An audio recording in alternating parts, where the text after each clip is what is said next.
for. How about something that would have made your childhood easier? Money. Friends. I heard money first. I heard money. Oh, we were poor growing up. We were poor growing up. Weird. The first color TV we got was because my dad hit the number, which is the mob lottery that you don't pay pre-state lottery. Yeah, it was. He was a meatpacking plant foreman, and every day at lunch, where they actually blew the whistle like the Flintstones, guys would go out, and one of the mob guys would go take everyone's number. It was 3 digits, and then he hit it, and then he bought a hot TV. So we got a color TV based off mob winnings and bought out of a station wagon. So we came home with a TV with no box. I'm older than I look. I'm terrible with money. I mean, not so much anymore, but when I was in college, I was the treasurer of a particular group. And there was, we had like $400 in our bank account, and then I went to New York that summer and had to give somebody cash to get an apartment in Hell's Kitchen, and I met them in like a department store, and I went to the cash machine to pull out money, and I was like, oh, here's $400 that I didn't know I had. And of course, it was like the $400 for this particular organization, and then when I got back to school, they were like, our money's gone. We don't know where it went, and I'm like, where could that possibly be? And it took me like, seriously, 5 or 6 months before I was like, oh, I took it. I gave a lady in a department store a deposit for an apartment in Hell's Kitchen with that money. That's what I'm interested in. You met somebody in a department store and decided that you were going to give them money for an apartment. Right? Did you actually end up getting was the person on the level? Yeah, but the whole thing, it was a renovated dance studio. Okay, it was all like hardwood floors. There was a bar and mirrors, and she had just put plywood up to divide. There were 4 of us living in this thing that should not have been lived in, and the bathroom was in the hall. I'm also older than I look. I was signed up for a thing in New York called IMTA, which I think they have here too, International Model Talent Association, where you get called for it like a regular audition, and you're an actor who's constantly getting rejected, and then you go to this audition and they pull you into a private area after your audition and tell you how fantastic you are, and so you think, finally, here's somebody who understands how great I am, and you sign up for this thing where they say they're going to get you headshots, and they're going to show you to all these great casting directors and agents, and it's only going to cost like $3,000, I think it was, but they say, they really downplay it, don't even worry about it, we're going to help you with the fundraising, it's a cinch. And they don't even talk about it. Yeah, and so but they see how brilliant you are, so you sign up. And then you go and you learn the fundraising, and it was like, write letters to everyone you know saying, I'm involved in this talent search.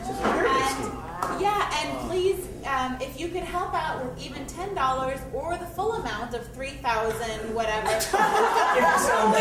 I wrote these letters to my family, including elderly Orthodox Jews. I got some very angry. There was a guy who used to do that. The theater used to rent out the offices in the back, and there was a guy who used to do that out of one of the offices in the back. And I remember, if you were up in the office during the day, you could see him like back in Studio 2. He's counting his money. No, but he was like, it was totally skeevy. He'd be sitting there, and it's like just these girls you could tell were just like, fresh off the boat, and they're dressed all nice, you know what I mean? And they're coming in, and he's just laying it on thick, and you're just up there, and you're like, oh no, oh no.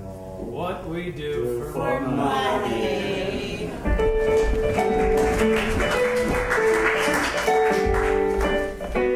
Hey, Is this New York City? Yeah. You here for that particular organization?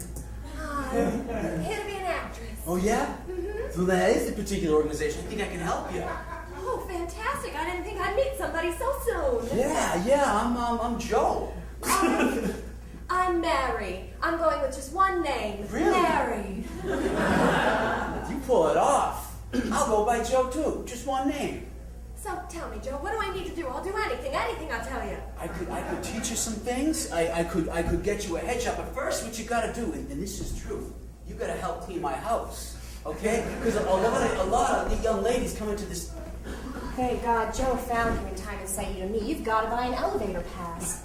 It gets you into all the elevators in New York City. They won't let you in without it. Oh, thank goodness I found you people. It's only $2,000. $2,000. Welcome to the grocery store. If you want to get in, you have to buy a token. A token? Yeah. I have an elevator pass. Well, that won't work here. This is a grocery store, not an elevator. Oh, God, New York City's so hard. That'll be $1,500. Don't give up. Come on, you just gotta stick with it. A lot of people were gonna give up, and then they didn't. But I've got raw talent, real raw talent. Well, cry me a river with your raw talent. You need those pads. You need those passes. You need the shitter token.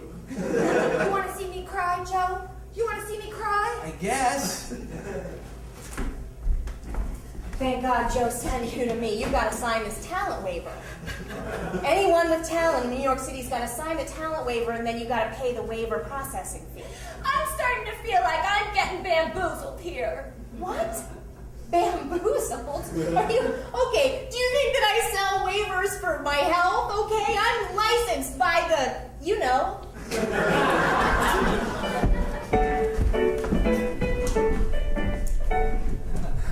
So here's my loan application. A lot of testimonials. Figured what I lacked on collateral and credit, word of mouth would bridge the gap. I have a Best Try award from grammar school. Word problems were hard for me, but I got to the end a different way than the rest of the class. Those trains are hard to meet.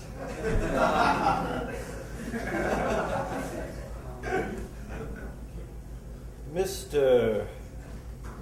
Peterson? Yeah. Yes. Did I put a question mark at the end of my name? Sorry. Nervous. These are. Feel those. Or maybe don't. I'll pocket these hands for now. So that What type of financial establishment do you think we run here? I'm curious. Coming in with the credentials that you have, the background that you have, I would like to know what you think it is we do here. friendly banking.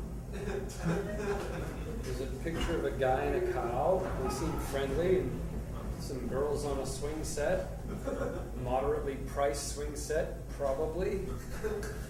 You know, everyone's got nice looking faces and honest handshakes. Mine are damp, but that's the kind of bank I thought this is. Mr. Wallace, period. Yes, this is a friendly bank, but it is not a stupid bank. We don't do stupid things or give stupid people money to do stupid things. You, sir, are stupid. No, I just think thoughts that haven't been thought yet.